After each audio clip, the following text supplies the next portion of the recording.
Breaking news చూస్తున్నాం. తెలంగాణలో సర్పంచ్ ఎన్నికలు ఇక ఇప్పట్లో లేనట్టు మీరంతా చాలా ఉత్కంఠగా ఎదురు చూశారు కదా.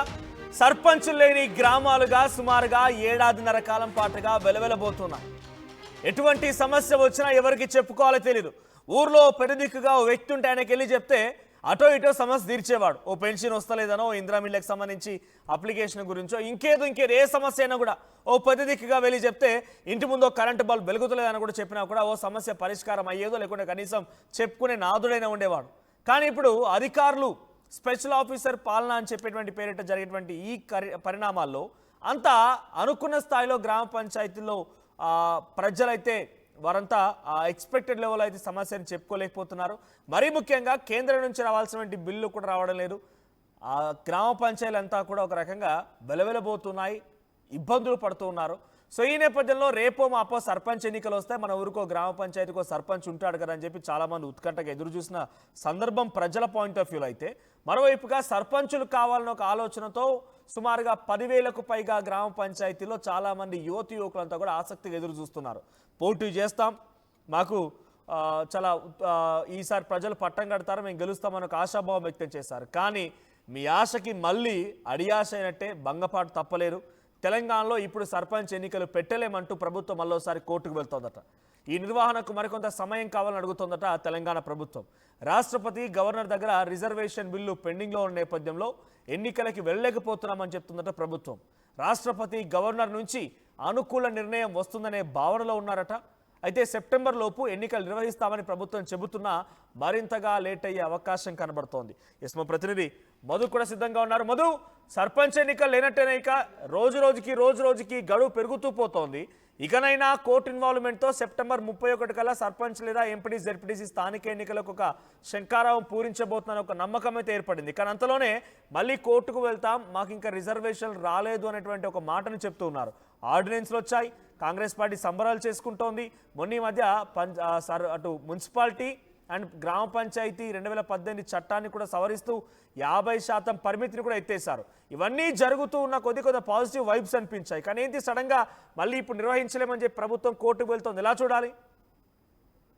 ఎగ్జాక్ట్లీ మొన్న 2 రోజుల క్రితం అసెంబ్లీ సమావేశాల సందర్భంగా ఇద్దరు మంత్రులు, ఒకరు కోమటిరెడ్డి వెంకటరెడ్డి, మరొక మంత్రి పొన్నం ప్రభాకర్ ఏమో వారం రోజుల్లో ఎన్నికల షెడ్యూల్ వస్తుంది, సెప్టెంబర్ 30 లోపలనే ఎన్నికల ప్రక్రియ కంప్లీట్ చేస్తామన్నారు. ఎందుకంటే హైకోర్టు తీర్పు ఉంది, సెప్టెంబర్ 30 లోపల స్థానిక సంస్థల ఎన్నికలు నిర్వహించాలనేటువంటిది. సో ఈ అంశం పైనే ఆల్రెడీ 2 బిల్లులు పాస్ చేసి, ఒకటి రాజకీయ పరమైనటువంటి రిజర్వేషన్ బిల్లు, మరొకటేమో విద్యా ఉపాధికి సంబంధించినటువంటి బిల్లులు ఆమోదించి రాష్ట్రపతి దగ్గర పెండింగ్ ఉన్నటువంటి విషయం మనందరికీ తెలిసింది. కేంద్రానికి పంపిన తర్వాత అది డిలే అవుతుందని తెలిసి ఆర్డినెన్స్ తీసుకొచ్చారు. 2018కి సంబంధించినటువంటి ఏదైతే మున్సిపల్ చట్టం ఉందో 285A సంబంధించినటువంటిది, దాన్ని సవరించడానికి క్యాప్ ఎత్తేయడానికి, స్థానిక సంస్థలో రిజర్వేషన్ కల్పించడానికి ఆర్డినెన్స్ తీసుకొచ్చి గవర్నర్ కు పంపారు. గవర్నర్ దగ్గర పెండింగ్ ఉంది.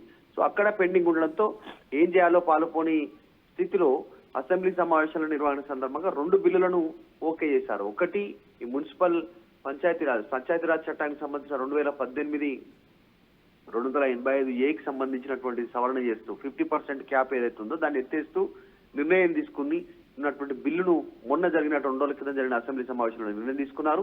తర్వాత మరొకటి పంచాయతీరాజ్ సంబంధించినటువంటి మున్సిపల్ కి సంబంధించిన శాఖకు సంబంధించినటువంటి బిల్లు 2 బిల్లులు పాస్ చేసి గవర్నర్ కి పంపారు ఆమోదం కోసం. అవి కూడా ప్రస్తుతం గవర్నర్ దగ్గర పెండింగ్ ఉన్నాయి అవి కూడా. సో ఏం చేయాలో పాలుపోని స్థితిలో ప్రభుత్వం ఉంది. ఎందుకంటే గవర్నరు రాష్ట్ర ప్రభుత్వము అసెంబ్లీలో చట్టంగా బిల్లులు చేసి పంపినటువంటి 2 బిల్లులకు సంబంధించి న్యాయపరమైనటువంటి సలహాల కోసం ఆయన కూడా లీగల్ ఎక్స్పర్ట్స్ ని ఆశ్రయించారు.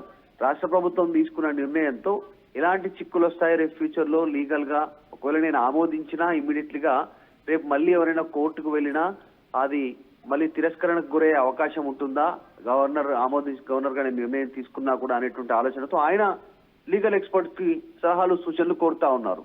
సో అసలు ఇప్పుడు ఉన్నటువంటి చర్చ ఏంటంటే రాష్ట్ర ప్రభుత్వం స్పెషల్ జీవో తీసుకొని ఇప్పుడు ఈ 2 బిల్లులను ఓకే చేసినప్పటికి కూడా ఎవరైనా కోర్టుకు వెళ్తే మళ్ళీ మైనస్ అయ్యే అవకాశం ఉంది. అంటే మళ్ళీ ఆగిపోయే పరిస్థితి ఉన్నట్టుగా చట్టపరంగా లీగల్ గా వాళ్ళు కొంతమంది ఎక్స్పెక్ట్ చేస్తా ఉన్నారు. కాబట్టి దీన్ని గవర్నర్ ఆమోదించేటువంటి అవకాశం ఉండకపోవచ్చు.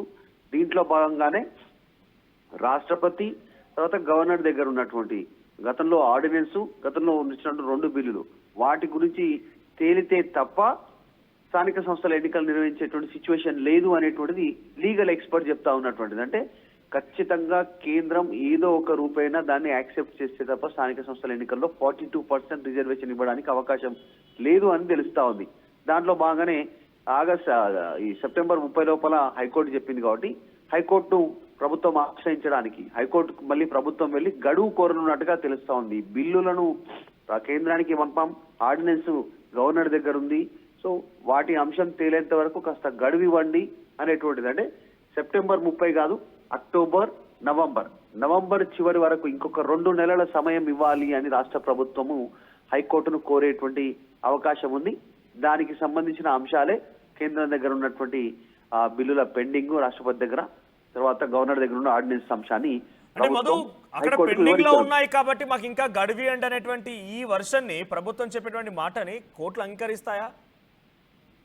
ఖచ్చితంగా. ఎందుకంటే 42% రిజర్వేషన్ ఇద్దాం అనుకున్నాం, మనం చట్టపరంగా అన్ని నిర్ణయాలు తీసుకున్నాము, చట్టసభలో ఆమోదింపజేసుకున్నాము, ఆ బిల్లులను కేంద్రానికి పంపించాం. కేంద్రం ఇంకా గడువు ఏదో ఒకటి అంశం తేల్చాల్సి ఉంది దానికి. ఎందుకంటే మొన్న చెప్పారు 90 days 90 రోజుల వ్యవధిలో ఎస్ఆర్ నో చెప్పాలి. దాని తర్వాత సో కేంద్రం అయినా సరే, గవర్నర్ అయినా సరే, రాష్ట్రపతి అయినా సరే అది తేలేంత వరకు గడువు ఇవ్వాలని రాష్ట్ర ప్రభుత్వం హైకోర్టును ఆశ్రయించనున్నట్టుగా తెలుస్తా ఉంది.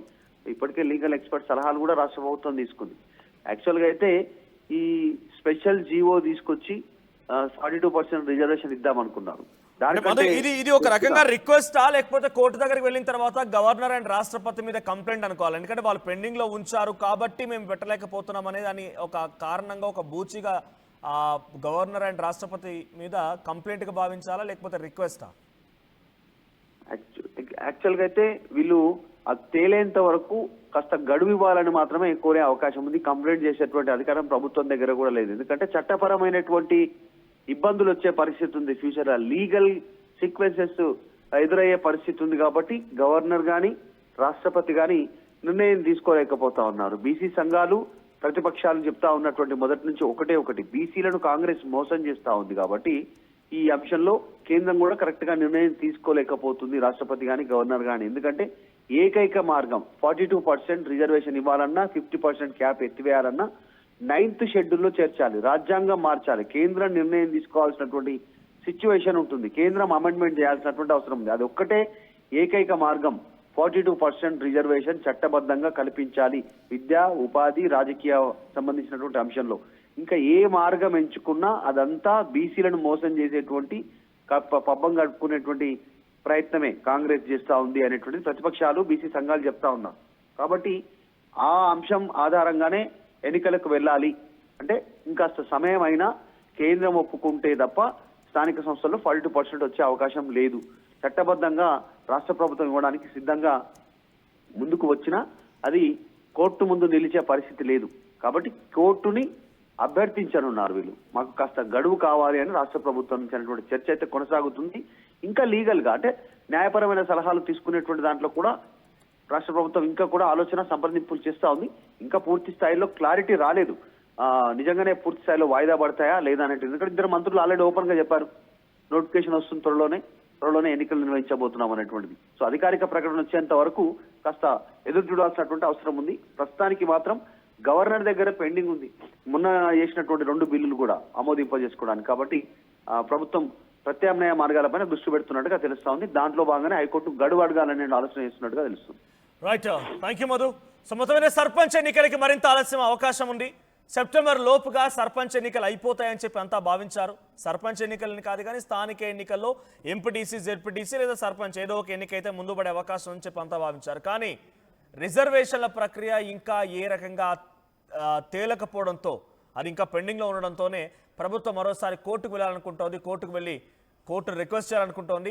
ఈ రిజర్వేషన్ ప్రక్రియ ఇంకా పూర్తి కాలేదు కాబట్టి సర్పంచ్ ఎన్నికలకు వెళ్ళలేకపోతున్నామన్న రకంగా మరోసారి రిక్వెస్ట్ చేయబోతోంది. సో మీ అభిప్రాయం ఏంటి? పదే సర్పంచ్ ఎన్నికలు ఆలస్యం వెనుక ఎటువంటి పరిణామాలు ఉండే అవకాశం ఉంది? సో క్షేత్రస్థాయిలో గ్రామ పంచాయతీల పరిధిలో మీరు ఎదుర్కొంటున్న సమస్యలు ఏంటి? కామెంట్ చేసే ప్రయత్నం చేయండి. సో నిజంగా సర్పంచ్ ఎన్నికలు ఈ నెలలో లేదా వచ్చే నెలలో ఎప్పుడైనా ఈ 2-3 నెలల్లో వస్తే మీ ఓటు ఎవరికి, మీరెవరికి సపోర్ట్ చేస్తారో కూడా కామెంట్ చేయండి.